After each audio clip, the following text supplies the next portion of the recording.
Begini cara kerja mesin crusher plastik. Mengubah sampah anorganik menjadi sampah RDF.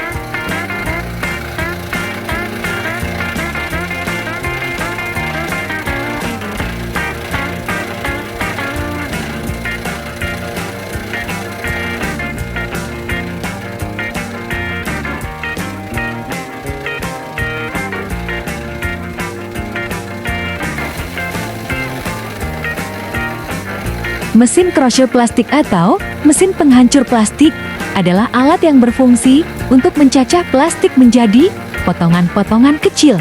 Mesin ini digunakan untuk mengolah limbah plastik menjadi potongan-potongan kecil yang lebih mudah didaur ulang.